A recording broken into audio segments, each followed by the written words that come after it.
want to get rolling because I want to get started on this interview. But who did you want to be when you were 12? Who did your 12-year-old self want to be when you grew up?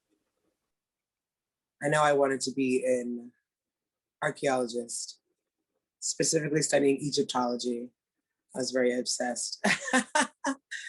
Still studying anthropology every once in a while, picking up a textbook here and there, but that's what I wanted to be. Who else? Who wants to go for the gold? You can feel free to unmute yourself. You can type it in the chat, whatever's most comfortable.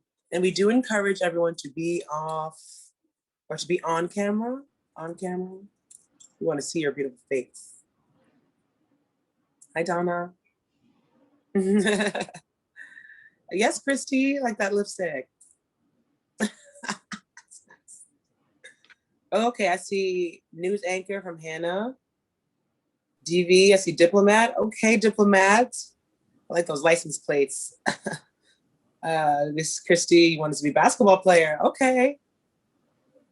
All right. A writer. Oh, come on, vet. Airplane pilot. Airplane pilot. Architect.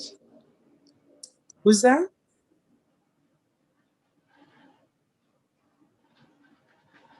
I thought I heard something. Paleontologist. Yeah, Sophia. I was going to be an architect. Yes, architect.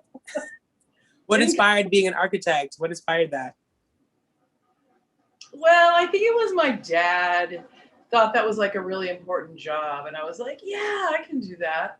Okay. But that was back when people were drawing on a board. It's really different now. Yeah, the way that I guess what people are just using like laptops and like iPads, and it's a lot more technologically savvy now.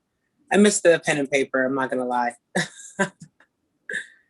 I see lawyer. Qualms, what kind of lawyer did you want to be? I want to be a criminal lawyer. Criminal lawyer? Law and order, yeah. Oh, nice.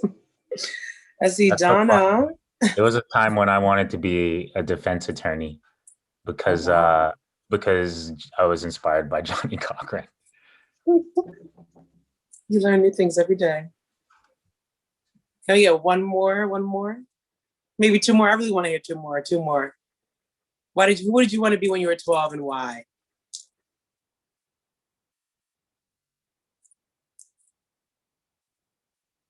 Anybody, any takers? I've learned to sit with patience. I'll go. Thanks for repeating the question, even though I was late. I wanted to be a gymnast because I was inspired by Dominique Doss and her ability to command a show and be a Black Olympian. Excellent. I love that.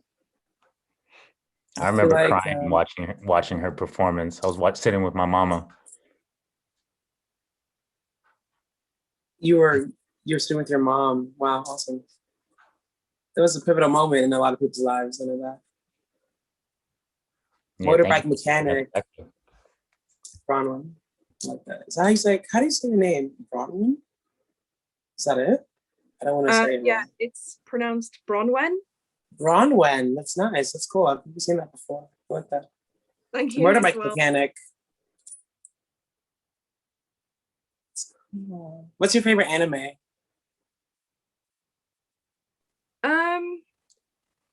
It used to be that one, which was called Oh My Goddess. But I don't know, I think recently, like after growing up, I really love Agretsuko. Okay, cool. Which is about this red panda, and she sings heavy metal when she's really angry. I like that. That sounds funny. I kind of want to watch that. Type that in the chat. Type the name in. All right. Well, everyone, thank you so much for sharing. Everyone had really, really cool things they wanted to be when they were 12. I think that's super inspiring. Yes, my cousin told me to watch that. I knew it. Okay, cool. Awesome. Let's just hop into it. I wanted to bring Khristi up to the forefront. Khristi Adams, hello, how are you today? Doing good. Sunday. Kids are quiet. Yes. Not my kids, sorry. She's like, I work at a boarding school, so. awesome. Okay, you work at a boarding school. You are the instructor of religious studies, and you are the director of diversity, equity, and inclusion. Yeah, so those titles, it's a few titles right now. They're going to right. It's going to be compartmentalized into one in July officially. I just haven't gone around saying that that's until it just officially transfers over. But that new title will be Dean of Spiritual Life and Equity. So it just sort of combines all. That is awesome. I'll still be teaching just like 2 courses. Oh well. Okay.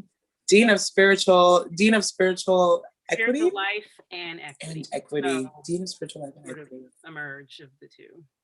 Well, thank you so much for joining us today. We are super excited to dive into this talk with you about your book, Parable of the Brown Girl. Yes, I have it here. Yes, I'm getting my copy, okay?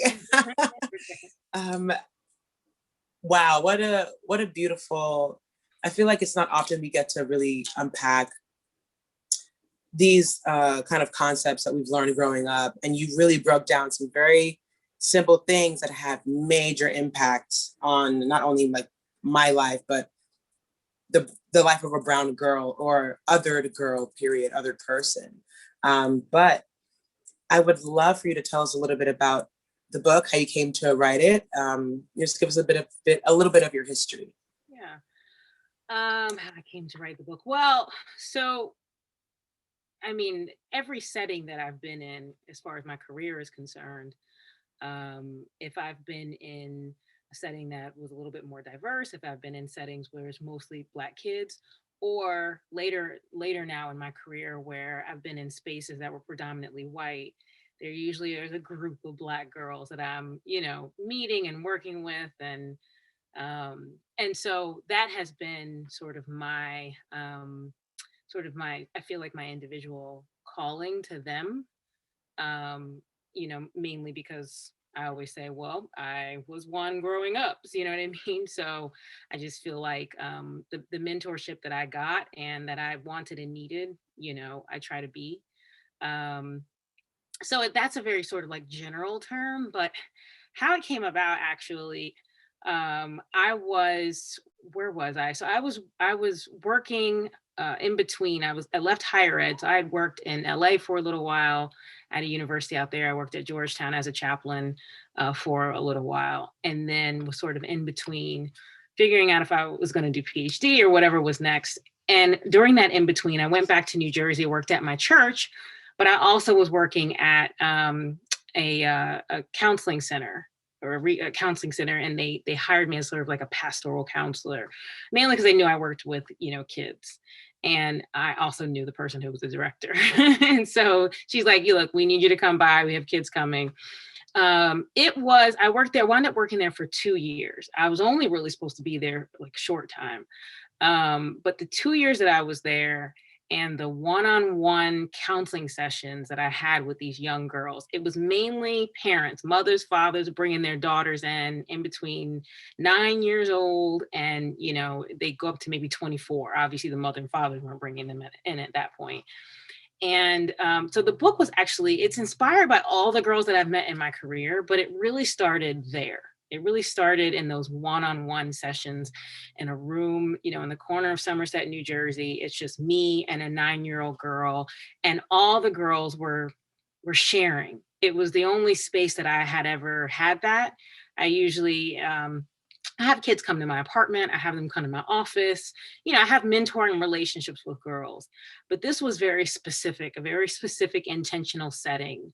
And my life, I feel like, was changed in those one-on-ones with those girls, because I got to sit with some of them 6 months. Some of them came, some of them I was with all 2 years, and to see them every week or every other week and watch them evolve and watch them work through their issues. First off, I wasn't getting counseling when I was that age.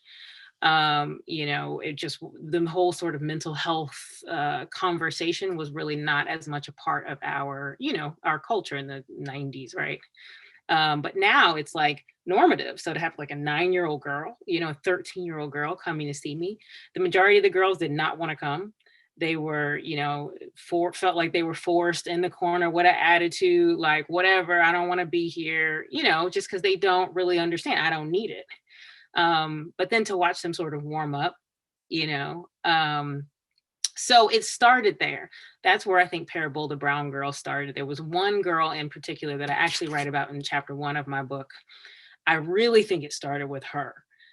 Because she was, I say, 9 years old, and she was going through some things with her mother, who, you know, whose boyfriend just got out of jail and was moved to the house, and you know, she didn't feel like that comfortable with that, and also felt like she was being pushed to the side. And you know, there was one moment where we were sitting, and she drew a lot whenever we talked, and so she was drawing, and she said, you know, why would God make me a warrior when I'm really just weak? Like a 9-year-old girl said that, you know, but she's saying it sort of matter of fact as she's like coloring, right? And I was like, I don't know, you know, like and that would happen a lot with these girls. They would say these things, you know, make these comments, ask these questions, existential questions that were inherently things that us as adults, I think, go through and have questions. We may not be able to articulate it, but she just said it so matter of fact. And I just remember being like, you know, that's a really profound question. And I didn't have an answer for her. I didn't want to just be like, well, you know, you're a strong Black girl. You know, I didn't do any of that. You know, I just was like, let's talk about this next week, you know? And I sat on that for like the whole week. Like I remember driving home being like, why did God make her a warrior? Why am I a warrior when I'm really just weak? What does that question mean? And then I came back to her, and when she came back, I said, you know, you can be both. Like warriors are weak. I remember telling her that. And I wrote that in the book.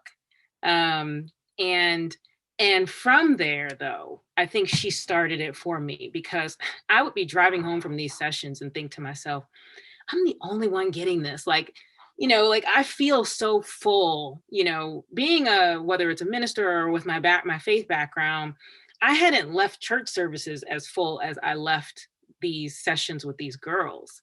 And I would be driving home feeling like so full and just journeying with them. And they went through quite a bit with that, you know. I said, you know, if I had ever had the opportunity, a platform to center these girls' voices, then I will do that. I would do that. I remember saying that to myself. That was 2016, I think. And at the time, I actually wound up starting a conference called the Becoming Conference before Michelle Obama's book. And I always say that because it sounds like I copied.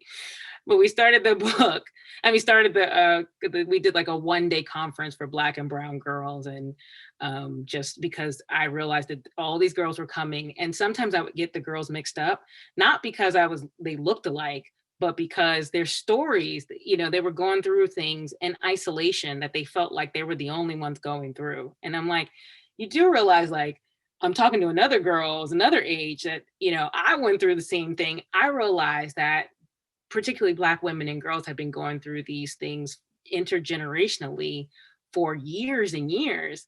And so I said, you know, maybe we should have a conference or do something and just have a space specifically for them.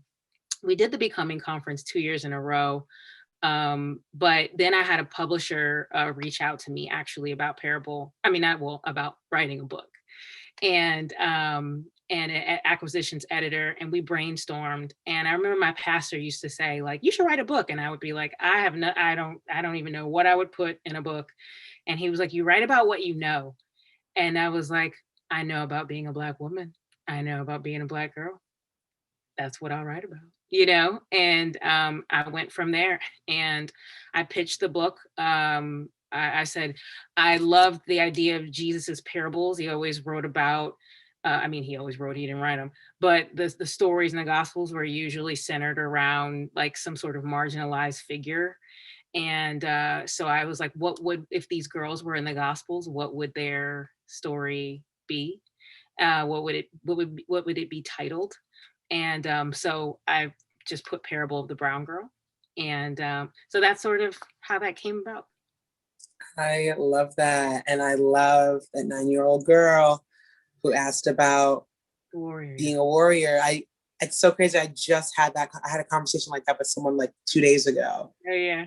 Yeah, where I was like, I'm a warrior, but like, I don't have weak people around me or something like that, I said. So I'm like, whoa, mind blown. Everyone's trying to figure it out. That's so, obviously you see how these sort of conversations and how these small, and I'm always saying these micro moments become macro. Mm-hmm. Wow, that's wonderful. Woo.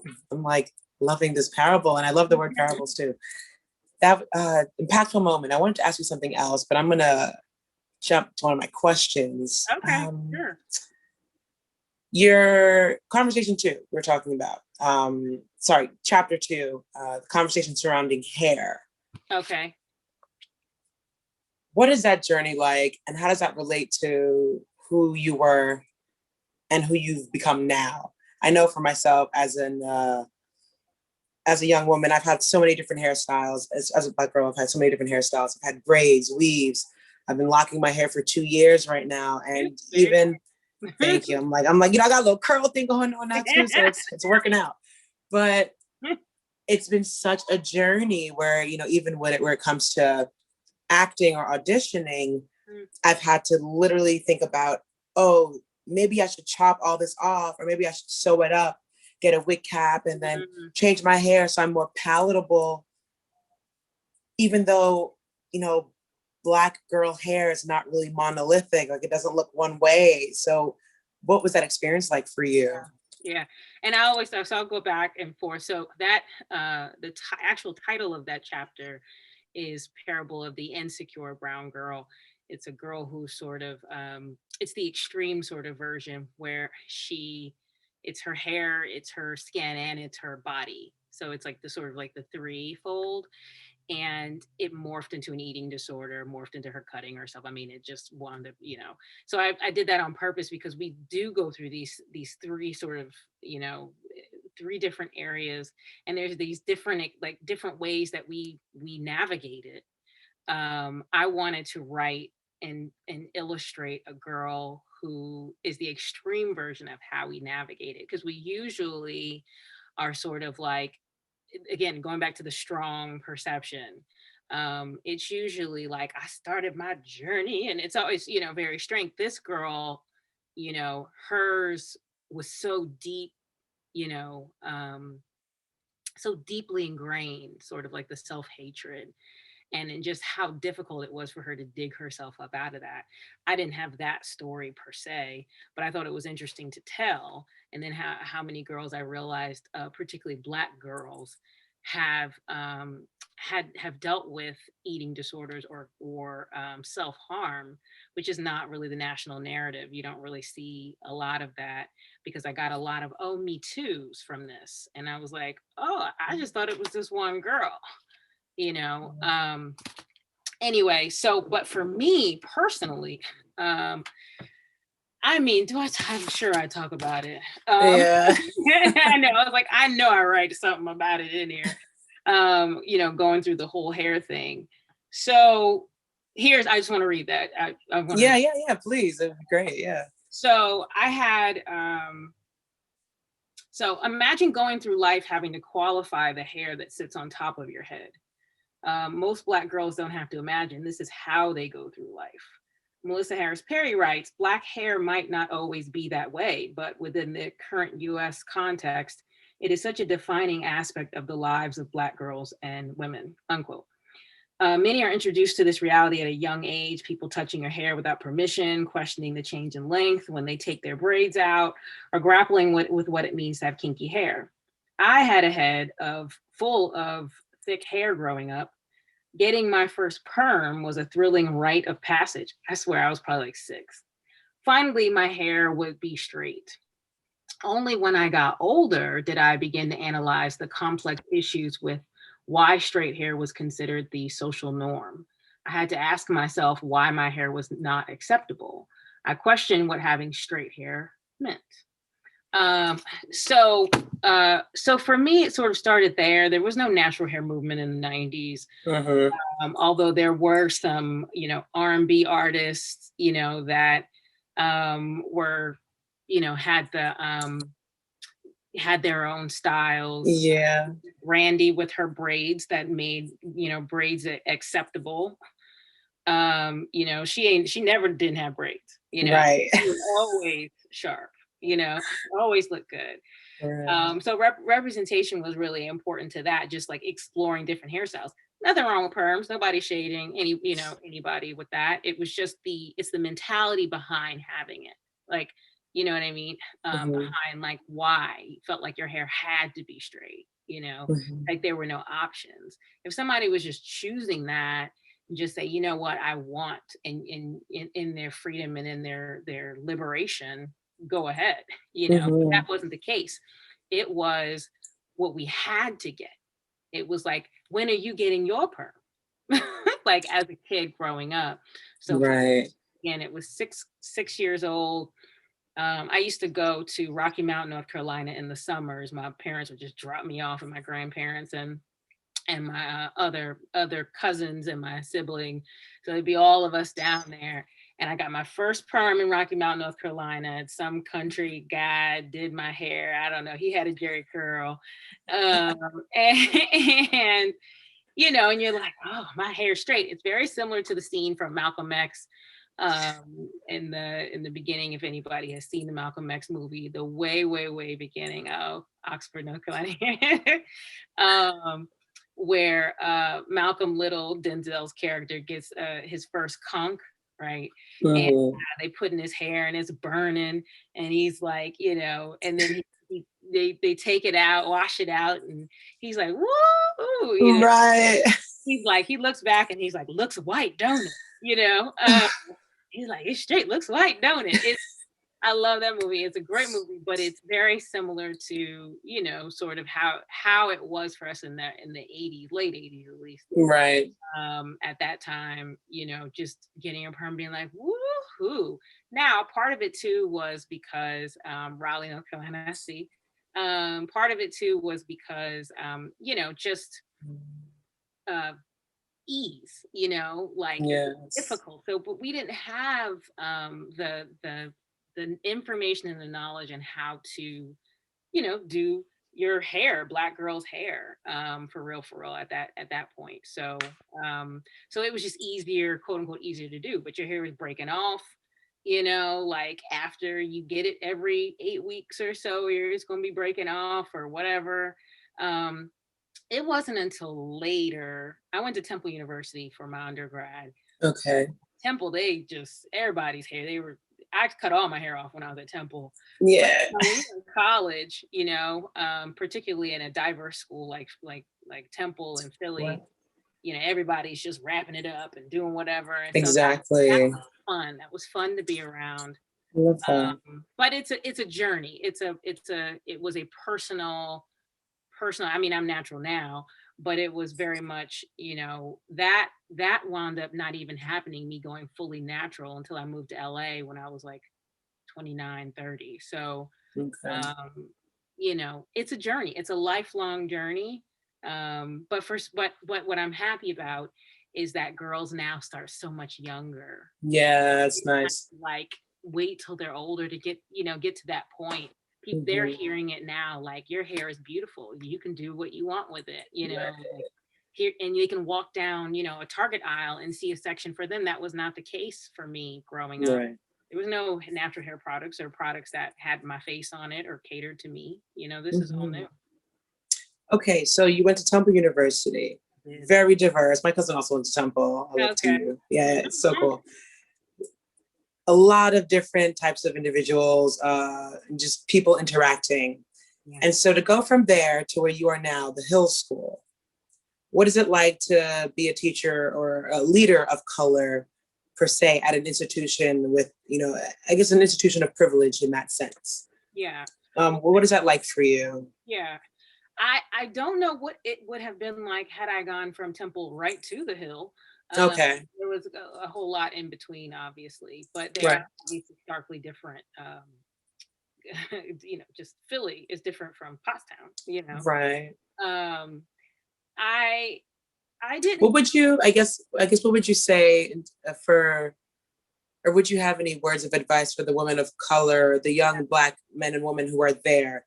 What would, I guess if you were to get them in a room and speak to them, what would you say to them based on your experience prior, now? The ones that are here at the Hill?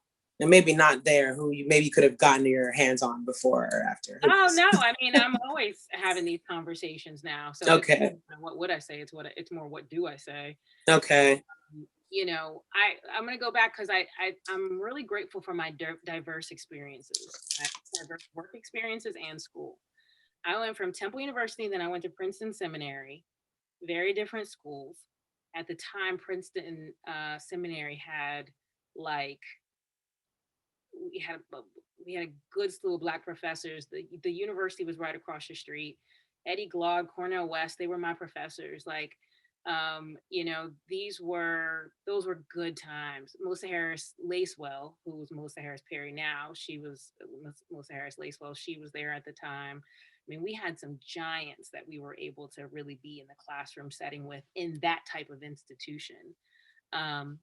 And then I went to a church community back to my church, Black community. When I was in LA, I was at a white school in Southern California. And then when I came back to the East Coast, I was at Georgetown University in DC during the Barack Obama years, nonetheless, though. I don't know what it would have been like during the Trump years. And then was home for a little while and then was here at the Hill. So you see, these are all sort of very, very different geographical contexts, institutional context. I always say to anybody that jumps different contexts, if you're going to do that, which is fine, you have to make sure that you're intact, that you remain true. It's very cliche, but you remain true to who you are, as authentic as possible, and that the environment should be adapting to you, as opposed to the opposite. Of course, I try to understand my context. When I was in Southern California, I remember getting up speaking, and I think I talked about civil rights something. I mentioned civil rights movement. I mentioned the film Guess Who's Coming to Dinner. I mean, these kids had no clue what I was talking about. Not only because they were younger, but because Southern California, the community out there, it sounds bad. It's not that they're not as educated, they just are not as connected. Not everybody, but culturally, I remember being in DC, being at a happy hour, just at a bar with and there was this guy, homeless guy, that was like, I'm reading the new Walmart CEO book. You aren't going to get that in LA. Out here it's everybody is, closer to the news, closer to DC, Mm-hmm. So anyway, so I say, stay sort of true to, you have to know who you are and be good with that, or else you're morphed into every environment. And one thing that I have seen the last 3 years that I somewhat appreciate is that Hill has somewhat adapted to me. Okay. And I don't mean that in a cocky way. I mean, just they're trying to. I see it with my own eyes. You know what I mean? And it's not easy, for them per se. But I try to bring my full self into all of these settings and these meetings or whatever it is that we do. And it's if I like hearing, don't change. We don't want you to change. You stay right where you at. Yeah, please meet me over here. Work around it.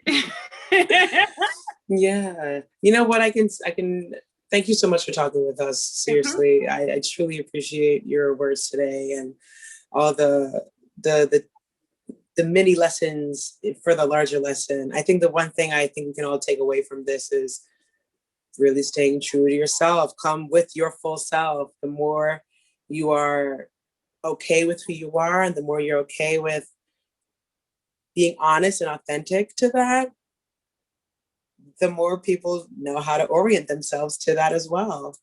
Yes, the phrase, Yeah. you teach people how to treat you. It's a phrase I hear often. You teach people how to treat you. Say it when it comes to relationships, personal relationships, but it's that way when it comes to jobs. It's that way when it comes to your professional life. Oh my gosh, you're so right. Everybody say thank you to Khristi Adams. Thank you. For this lovely, lovely conversation. We're just gonna take a few breaths and hop into some gameplay with Michael. But before we do, let's just, have a moment. I want you guys to close your eyes. Close all those beautiful eyes. We're just gonna have a moment of gratitude. Take a deep breath with those eyes closed. And I just want you to say thank you internally. Thank you for this day. Thank you for the little smiles I'm seeing. Thank you for the air. Thank you for the opportunity to connect with everyone here on this Zoom. Although we may not be in the same spaces, we are cultivating a space together, whether it's virtual space or otherwise. We decided to come together on this Sunday and build, and to teach each other how to treat each other. I want to say thank you to you. And thank you to everyone here for this Sunday. I'm going to pass it along to Mr. Michael Tennant. Thank you, guys. Welcome, everybody. Happy Sunday. I had to make sure I didn't come on with mute on because Khristi in the warm up kind of called me out on it a little bit. But I'm just really feeling almost overwhelmed with gratitude. That was such a beautiful opening and beautiful talk from Khristi Adams. I went to that boarding school that Khristi Adams teaches at now, and met Khristi right after the death of George Floyd, when alumni jumped to arms, and Khristi was there on the inside, helping to navigate, or helping teach people how to navigate, because it was bumpy. And so I'm feeling a lot of gratitude that we're here sharing the stage today. You got to get to know her. I got to know a lot more about her as well. And now we get to learn a bit more about you. Well, but before we jump into the game, I want to share one quick announcement and request for support. We are about a month away from going to print on our 4th edition of Actually Curious, the Human Rights Edition, the most important edition yet. We plan to release this in the weeks leading up to Memorial Day. It's part of the We Claim 1% movement to get 1% of the population pledging to spread empathy, and all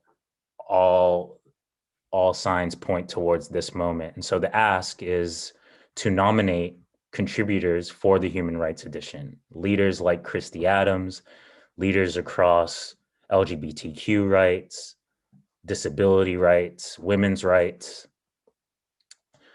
just anyone you think would have a strong voice and can help us unpack 52 questions that help us go deeper into the discussions that are necessary to facilitate the healing here in this country. Then please hit the link in the bio and submit them after today, or after this event. All right, so let's dive into the rules for the workout today. We're gonna go pretty close to the traditional gameplay of Actually Curious. We'll be using the Curiosity Edition, none of that light stuff today. We're going to start with 3 volunteers. So please go ahead and start volunteering now. You can use the hand raise tool, which can be found in the reaction smiley face with the plus sign. We need 3 volunteers to start. We'll let the 3 answer the question. We'll start with the blue, as always, blue, then green, then yellow, then pink. We'll start with blue, and once we have those 3 volunteers and they go, I'll look over at Caroline, see if we have some more time to add in a little more voices on that question before we move on to voting on whether we go up a level or stay the same. So, time to volunteer. So you can use the reactions tool, and then at the bottom it says raise hand. And once we have 3, then I'll display the first question.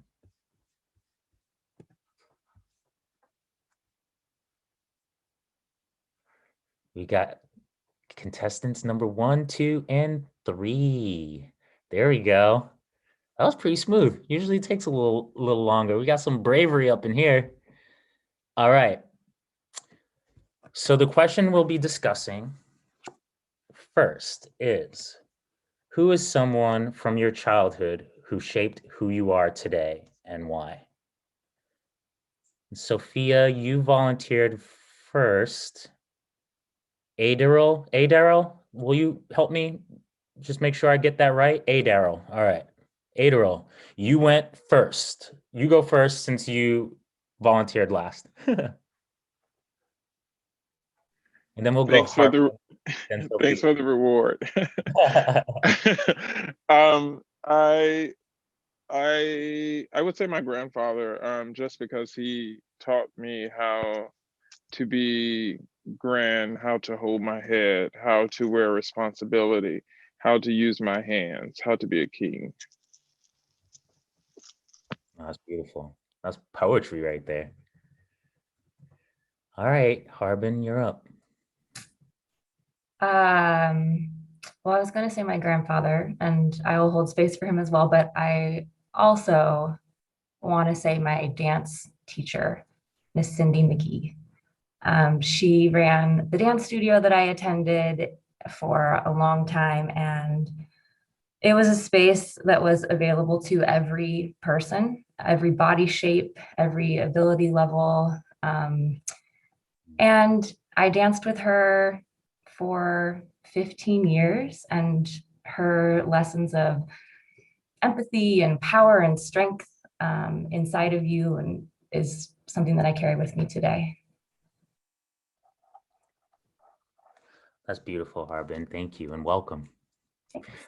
Just a little teaser, y'all, but Harbin's on next week on Empathy Workouts. Oh, in 2 weeks, 2 weeks, 2 weeks.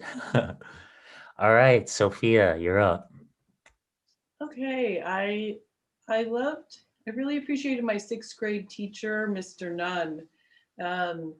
When I was in 6th grade, I developed early and I was made fun of a lot. And him helping me deal with that helped my family get into counseling at an early age. Even though it was me, he was helping me because a lot of boys and stuff were making fun of me.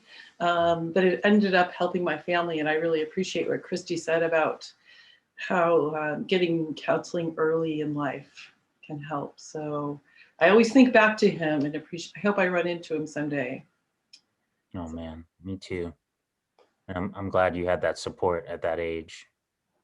I'll go ahead and share, and then in the meanwhile, if anyone else is feeling like volunteering on this question, just raise your hand. But when you talked about your 6th grade teacher and Harbin talked about her dance instructor and Adderall spoke about his grandfather, it made me, the combination of it all makes me think about a gentleman named Mr. Eduardo Plummer.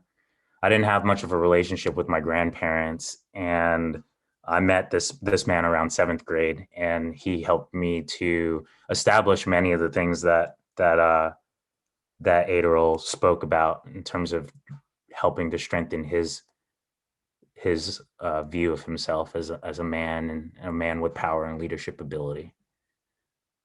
We see in the chat what do we have here. Kanene's on the chat versus on video this week.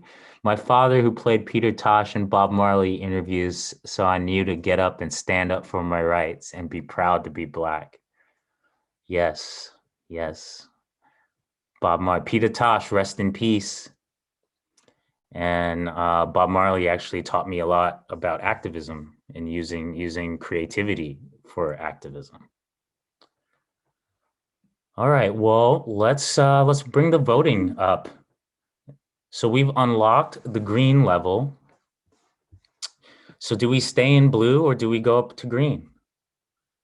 Gonna need some support from you all to get us on to the next round. And then we're gonna need 3 new volunteers, some new voices. We've got 12 for green. All right, everybody brought their bravery today. I hope we got 3 brave volunteers since we're pushing it up a level. All right, so as a reminder, you can just drop into the reactions tab.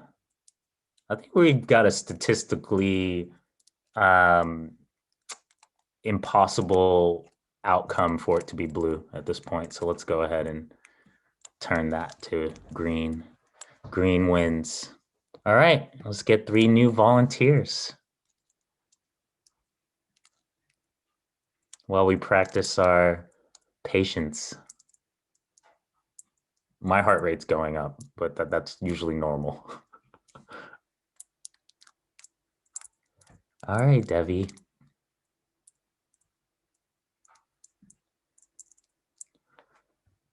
Beth, contestant number 2. Just need one more.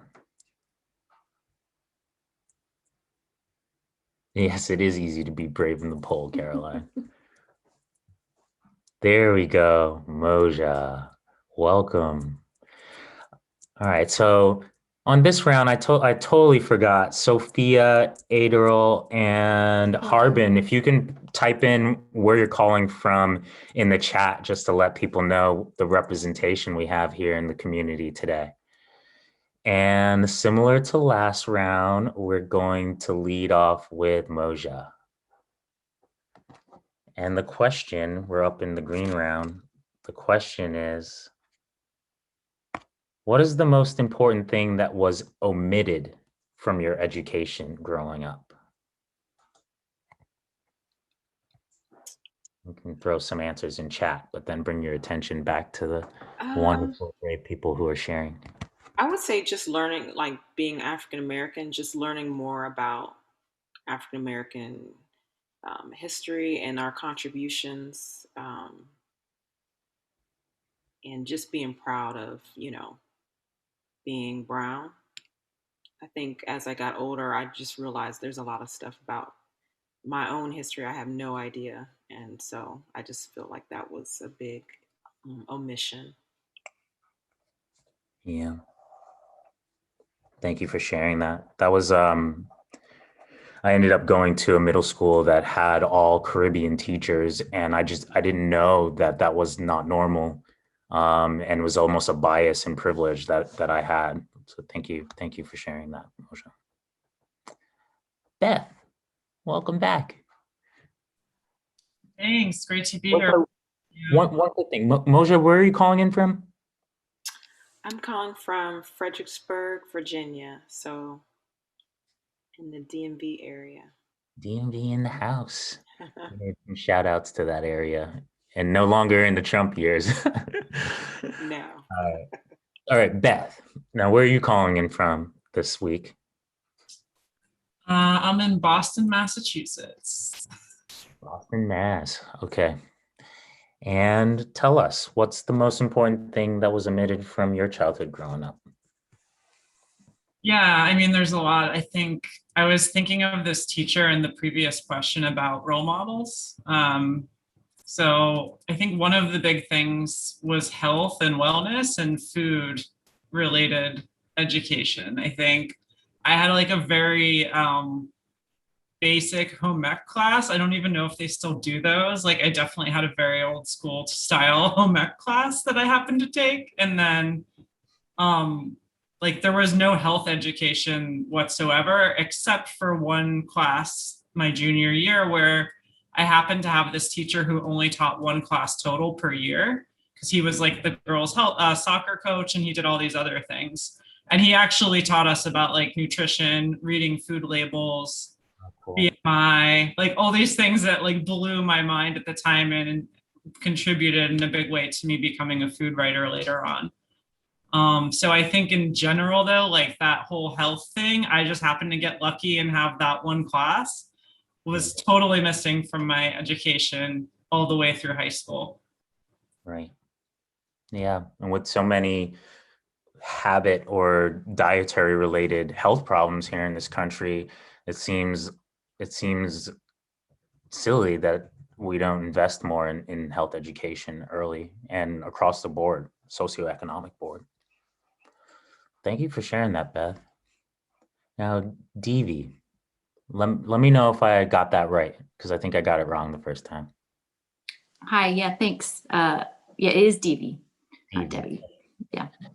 And I am here on Zoom in Oregon, in kind of central Oregon, actually, between mountains, the high desert, they call it. Yeah.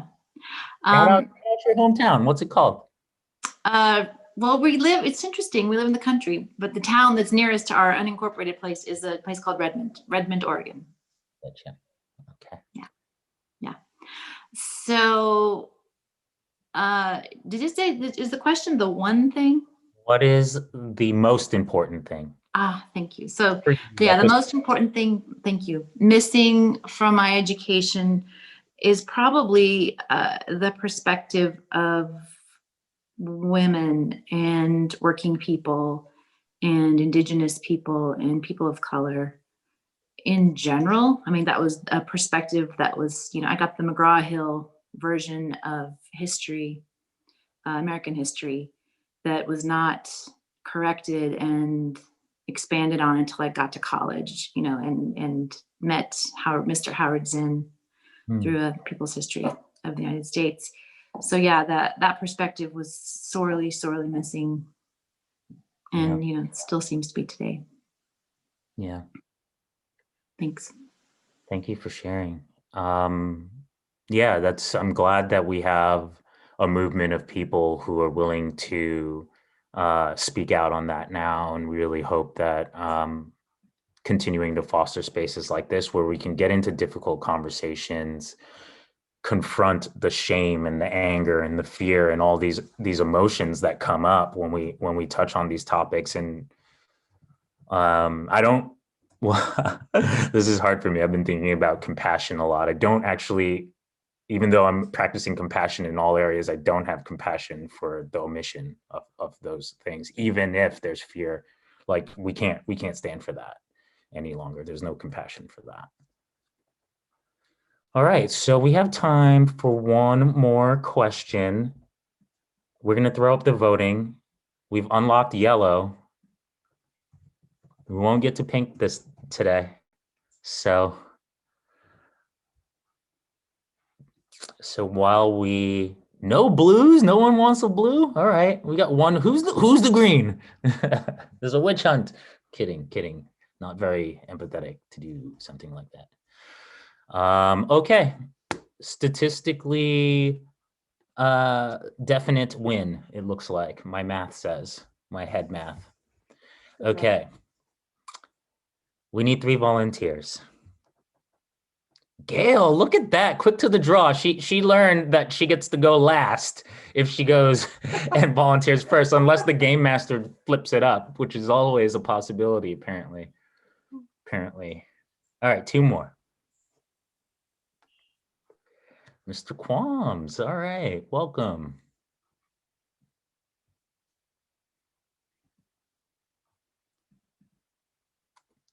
And we just need one more new voice to the tapestry. Khristi, you want to hop up on this one? Good question. Yes.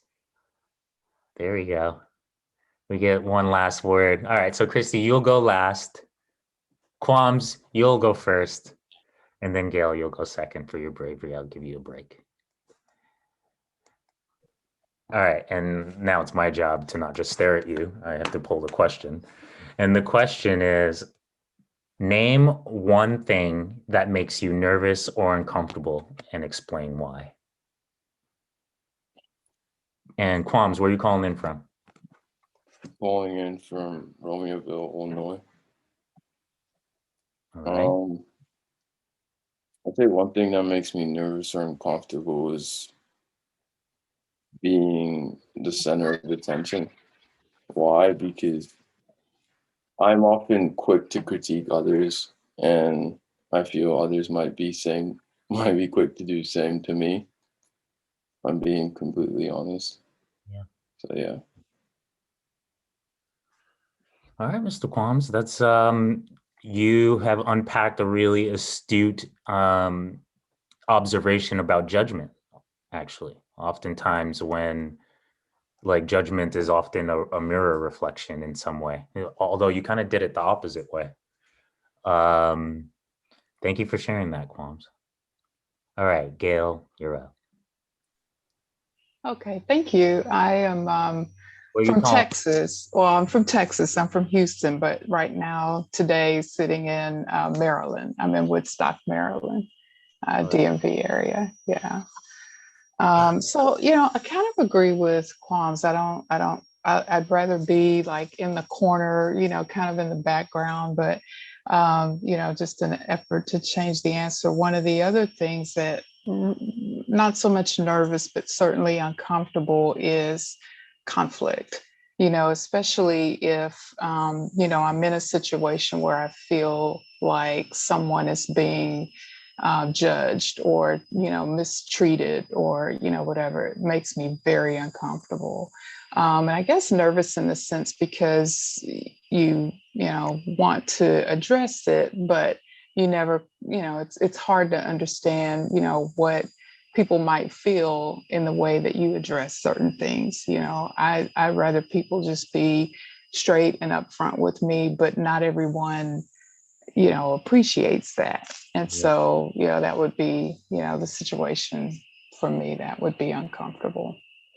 Yeah, I can completely understand that. And I appreciate the thoughtfulness that you bring to thinking about the other in a situation of conflict. That's a really great trait for a leader who's not selfish and is thinking about conflict, but conflict that heals, not conflict that hurts. Mm-hmm. All right, Miss Khristi Adams. Let's see. I think probably sharing like my true, like being vulnerable, sharing like my true feelings and emotions with somebody that I care about. I don't have a problem sharing with people that I don't care about. Short and sweet. You want to give us a why? You're on mute though.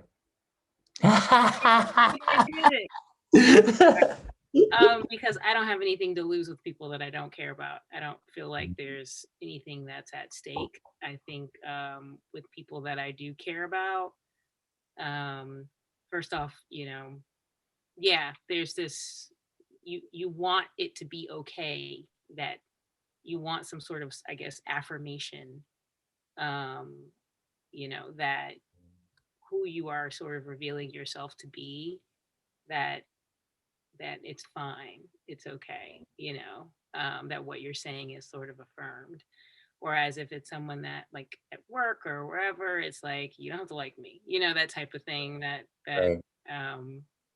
But you want people that you care about to see you and accept you and, you know, to reciprocate. Yeah. Oh man, all of those really resonate with me in different ways. And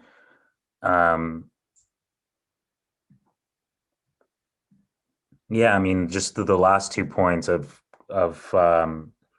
just telling people that you know well what you really care about, and then conflict, being afraid of conflict. I think that's something I share.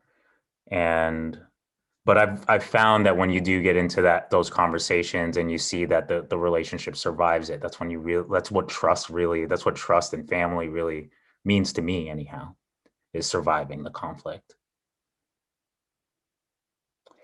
All right, well, I think we have a few minutes here for Q&A, and then I will close us out with a couple announcements for the week. And I think that'll bring us into the overrun. So we'll just close it at the intention. So let's spend about 5 minutes here. If you have any questions for Khristi, who spoke, or for me, or any comments on today that you just want to share that you didn't get to share, this is a good space for that too. And you can just pull yourself off mute and introduce yourself. Donna. Hi, I'm Donna Dancusi, and I'm in Raleigh, North Carolina. And I have a question for Khristi, and I've been struggling with how to word this. And I just hope it's not an off-putting question or a silly or stupid sounding question, but I feel like a lot of the topics that, you raise about girls, they just work across all girls. I mean, I'm a mother, I've raised a daughter, and I've also taught elementary school. And so I feel like, hair, eating, self-esteem, it just transpires across all girls, women issues. But I guess I'm wondering, as a white woman, can I be an effective mentor to a brown girl? Yeah. I actually was on a Zoom with a Presbyterian church this summer doing a book talk about parable, and all of them were white. They're like, "We know you didn't write this for us." I'm like, "Nope, I wrote this book for you. This book is not for Black girls. We already know what we go through. If they read it, then that's fine. But I wrote it, and I say in the intro, for anybody that either has a relationship, wants to be a mentor, is a teacher, just to gain a little bit more insight, right? Obviously, the book goes into more complex topics than just, those things. But, and all of it can be true. All of it is true. There is no one that is necessarily, we're not comparing oppressions, but at the same time, it's really about, it's sort of like asking, like, can I be a mentor to any of these girls? It would be the same question, Donna, because I can't presuppose that I know just because I grew up and had these things. These girls are going through things that now that even, this Gen Z, I was just thinking about my prom when I was 16. I wasn't in a pandemic, you know what I mean? And there was no school shootings, those types of things. So there is always going to be a learning curve. It's sort of like professional development. You have to sort of keep, stay on top of whether it's reading about conversations with, girls, if you have access to any, but like I said, reading, exposing yourself a little bit more to their world and who they are. I find that it's not necessarily about all the knowledge that we would have. It's just more about being sensitive, being empathetic, and listening and allowing them to be your teacher. That's what I always say personally with my relationship with these girls. They're teaching me, and I'm just sort of, trying to fill in and help and assist where I can. So I don't ever really go into any of my relationships, outside of course, saying, hey, I experienced something similar. Hey, there is a meeting point. But you don't always necessarily have to have that meeting point, right? It's really it's really about listening and being open. So one of the women, just real quick, that in that call, she said, I'm a teacher. There is a young Black girl in my class. And, there was one time where, I don't know if it was a dance teacher or what, and they had like tights and they were wearing nude tights, but she bought the girl, brown tights, right, to match her skin. She said that opened a door for their relationship. Like, she was like, I didn't even do anything but bring her brown tights. I was just sensitive and aware of the fact that nude is, how national the awareness of nude is not the same on everyone. And ever since then, she said, her and I are just so close, just that one little thing, you know what I mean? So it doesn't have to be deep as sort of like quoting bell hooks or something like that. It really is just about being sensitive and aware, of like when we're around these girls or whatever it might be, of them, right? Like that, like, oh, come on a pool party. I'm inviting everybody to a pool party. Now, granted, you don't have to single anyone out per se, but think about sort of like who, I'm just using that as an example.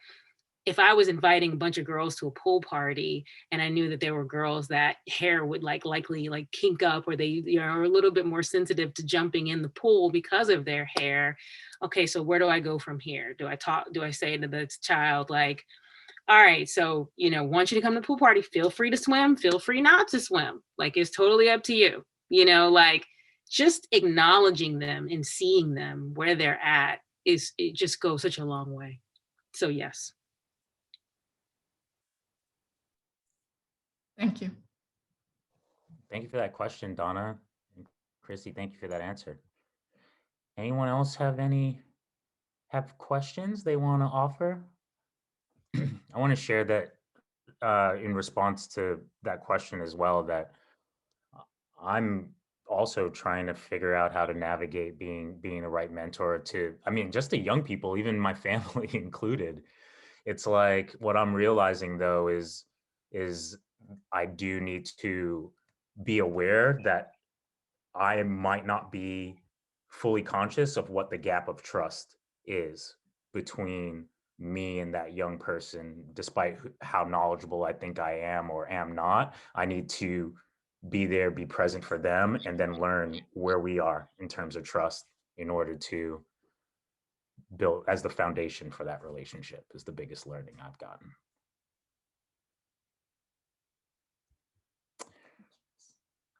There's more questions? Announcements. Okay, all right, we're moving into announcements.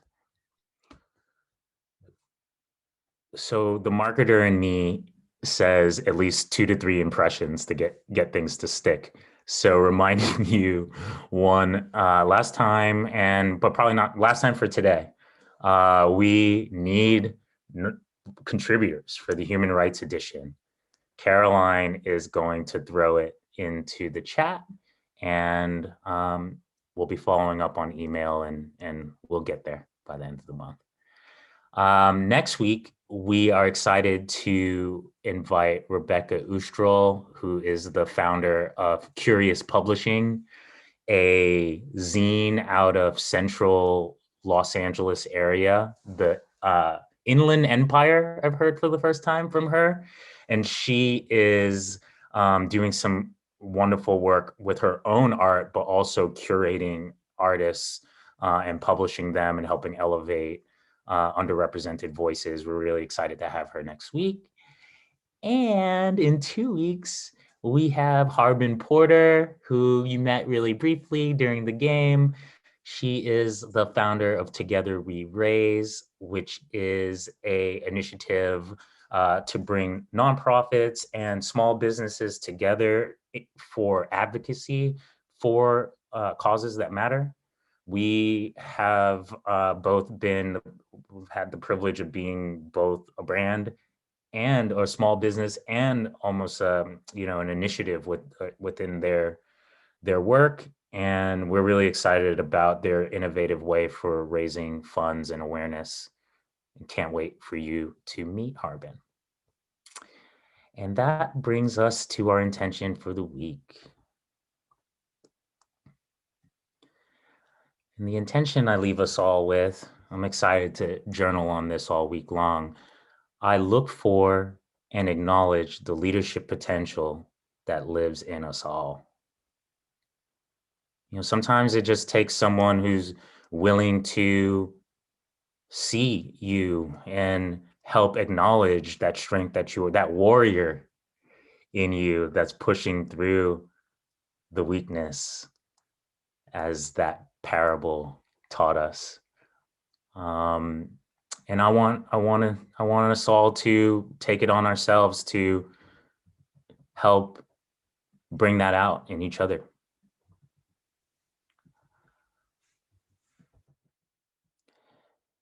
All right. Well, that's it for this week, y'all. Thank you for joining Empathy Workouts Parable of a Brown Girl. Join me in giving a round of applause for Miss Khristi Adams, Synead, Caroline, and Megan Lee Joy on the background. And we'll be here next weekend too to strengthen our empathy muscles together. All right, y'all. Thank you for coming. See you soon.